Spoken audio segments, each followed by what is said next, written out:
Hello, welcome back to another episode of Nobody's Doing It Right, the podcast for those who are uncertain. My name is Kat. I am one of these perpetually uncertain people, and for today's episode, I don't really have a specific topic.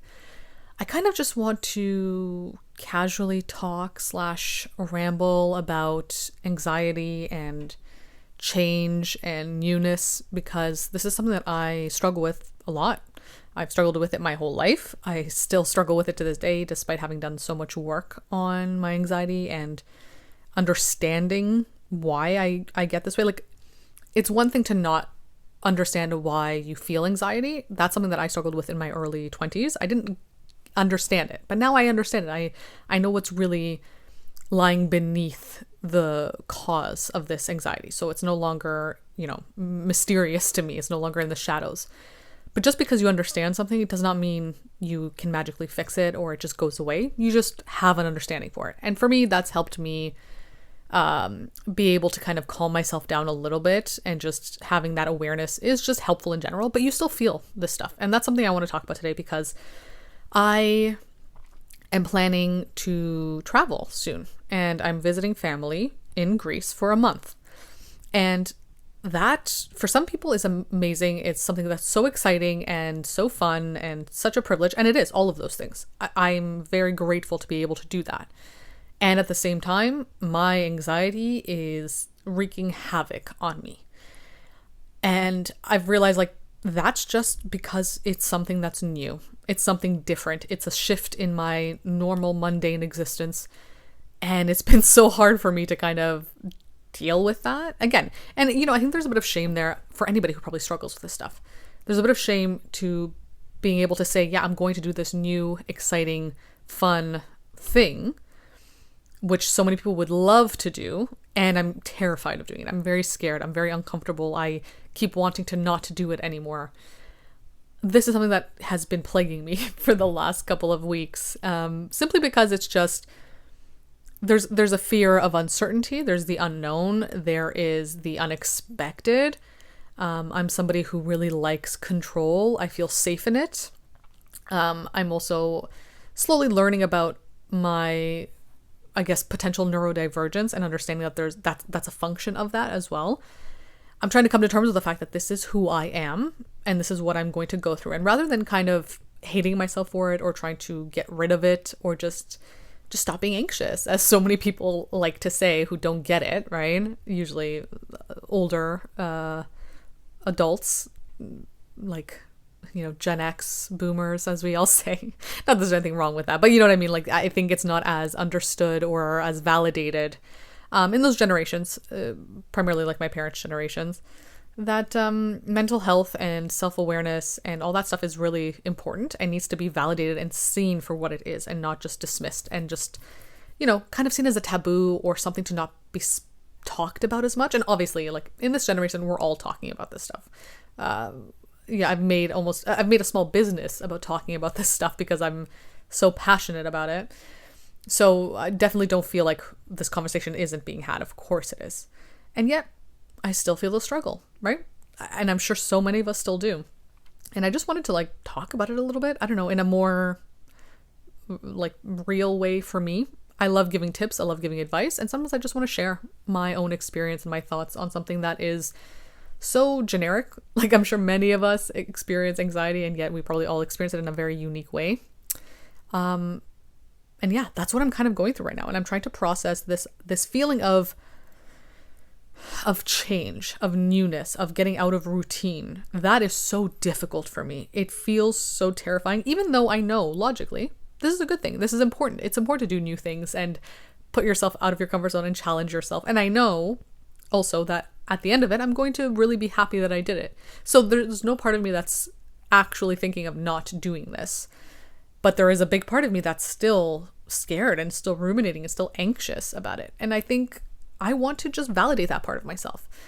It's easy to be able to say, that it's because of this, so you should be okay now. And yeah, I do. And also, at the same time, I can still feel the anxiety. And I think that's really important, to let yourself feel the feelings that you're experiencing. You don't have to identify with them. You don't have to think that they are truth and reality.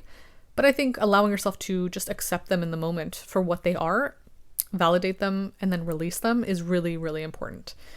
Because the last thing I want to do with any of my content is promote any sort of spiritual bypassing. Not that I really speak in spiritual terms with the content I create, but I don't want that to ever be what someone takes away from what I share.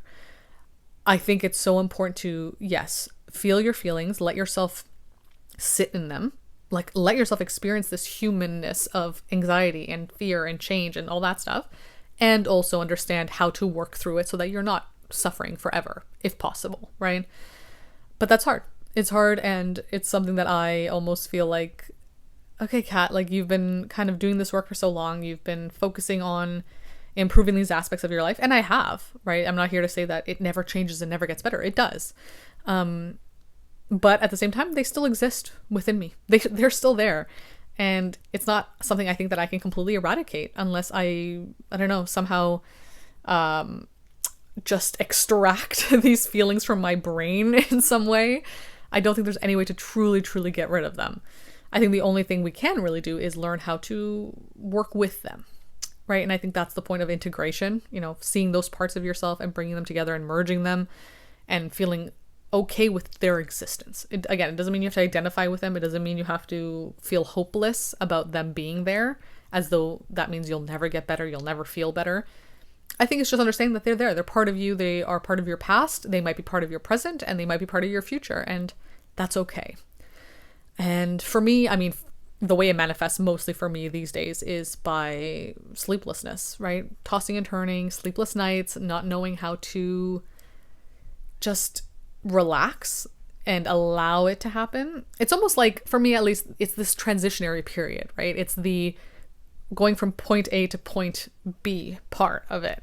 Because I know once I'm there and I'm in the flow of that, it'll be fine. But it's the in-between. It's this limbo state that gets me. And that applies to everything that I go through, right? Anything that has a limbo state is the most stressful part of the human experience for me.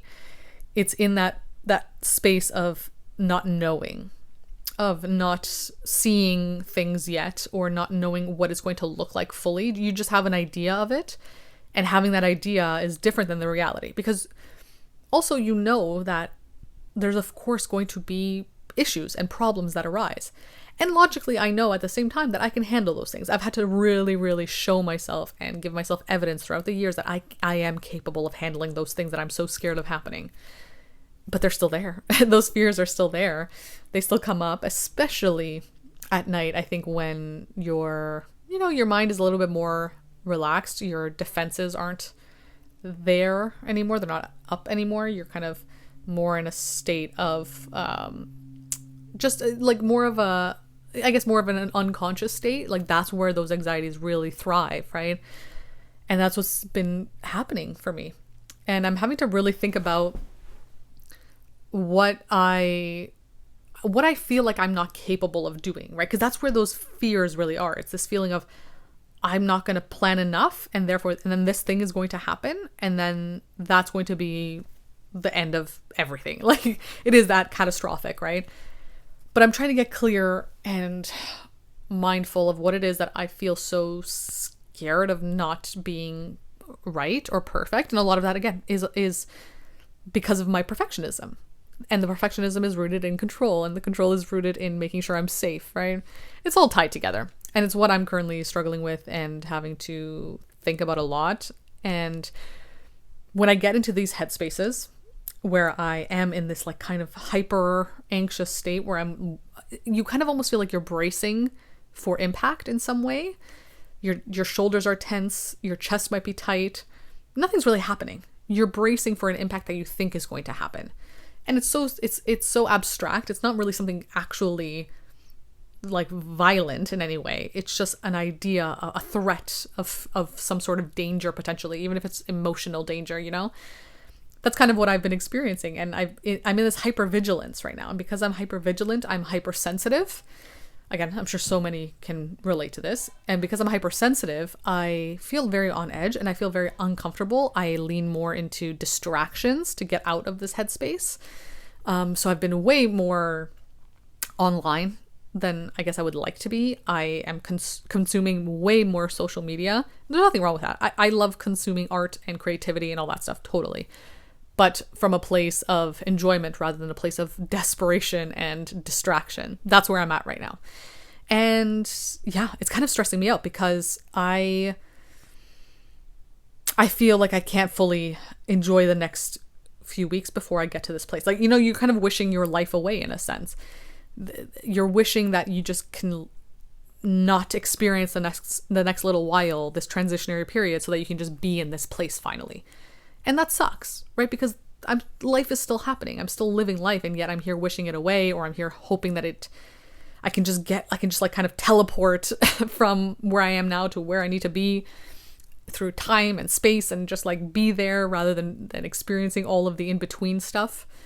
And that's, it's sad because I want to be as mindful and present as I can, but there is this tension and this tug of war in my mind of, yes, I want to be mindful and present, but to be mindful and present right now means I have to also experience all this anxiety and fear.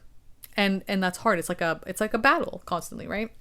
It's an internal thing that it's hard to really articulate. And I know that anyone who understands this will get it the way I'm saying it. You'll understand. But anyone who doesn't get it, who maybe has people in their life that struggle with this and don't really see what this person is talking about, I hope this gives a bit of insight into that, right? It's this internal tug of war of, I want to enjoy life, as we all do. And also I know that to enjoy the present moment, I have to suffer through the anxiety of where I'm getting to. And again, it's not like something that has to be a forever thing or something that is just who you are, right? It's not your identity. It's just a part of you, and it's something that's you're experiencing in a sense, right? But it's hard. It's hard to navigate through it, and that's something I've been going through right now. I feel like it's made me a little less creative than I would like to be. Because again, I've wanted to not isolate, but I've wanted to kind of crawl into a little cave of distraction, of the online world where I can just watch other people do things and not have to actually watch myself and watch myself living my life because it's so anxiety inducing. And yeah, and I feel like anybody else who's on this kind of personal growth journey, who has maybe worked on it for as long as I have, who has been in therapy for years, like done all the work and finds themselves in this place again, you might feel a lot of shame for being here again, for feeling like, wow, I've done so much work and yet here I am anxious about something so trivial almost. You might trivialize it in your mind, or something that someone would like love to do, right? Traveling somewhere to see family abroad. Like, you might shame yourself and feel guilty for feeling anxious. And that's the worst thing we can do to ourselves, right? Like, I know this because I've done it. I go through this spiral all the time. Like, I shouldn't be feeling this way. I should be happy. I should be excited. I shouldn't be anxious. Like, my therapist says, like, you're shooting all over yourself, which is funny. But yeah, it's like, no, this is how you're feeling, and that's valid. That's okay. It's okay to feel these things because it makes sense. It makes sense that you're feeling this. You have struggles with change, and that's okay to feel like that. It's normal. It's part of our biology to fear change, right? And I don't think it's always healthy to try to make yourself completely be okay with change 100%, if that makes sense. Like, it almost seems like the goal of personal growth of any kind is to make yourself just a human being who is completely and totally above the difficulties of the human experience. And I don't think that's the point of it. I think the point is to be able to experience all the dark, messy, gross, uncomfortable things of being human, and also be able to see it for what it is and be okay with it, right? And not try to completely escape that messiness. I think that's where that bypassing comes in, right? Whether it's spiritual or, using therapy talk as a way to bypass that stuff. I don't think that's healthy. I don't think it's beneficial. And I think it does hold you back from, again, experiencing the human experience. Like, this is it. This is what it means to be human. It means to be really anxious about something that others would think is so fun and so exciting. And you might also think it's fun and exciting, and you're still anxious about it, And that's okay. And that's kind of what I've been grappling with the last little while. And I just wanted to talk it out. I haven't been able to talk to my therapist in a little bit because she's kind of going through some personal stuff that she needs time for, which is valid, obviously. But yeah, I wanted to share it, and hopefully it can resonate with anybody else who also feels this way, who might have trouble articulating these feelings, and also who might feel shame and guilt for feeling them. There's nothing wrong with it, you know? It's part of life. It's part of being human. Some of us have more anxiety than others, and there's nothing inherently wrong with you for having that, feeling that way. You know, I think our system that benefits off of us being always mentally on, you know, on our game and always ready to go and always happy and excited, that system is probably what wants to shame us because we can't provide what it wants from us, right? But in reality, when it comes to the actual human experience rooted in that, this is normal and it's okay. And it's just part of it. And I like to convert this energy into art. Others convert it into so many different things, right? And I think that's the beautiful part of it, right? Taking this energy, this, whether it's negative, whether it's just a lot or too much for you, and putting it into something else if you can. And if you can't, just expressing it outwards, just saying it, just releasing it in some way can feel so good. So yeah, that's pretty much it for this episode. Again, I hope it offered some insight. I hope it offered some comfort to anybody else struggling with this. I will probably create some more podcast episodes while I am traveling, so look out for those. But for now, I'll be back again next week with another one.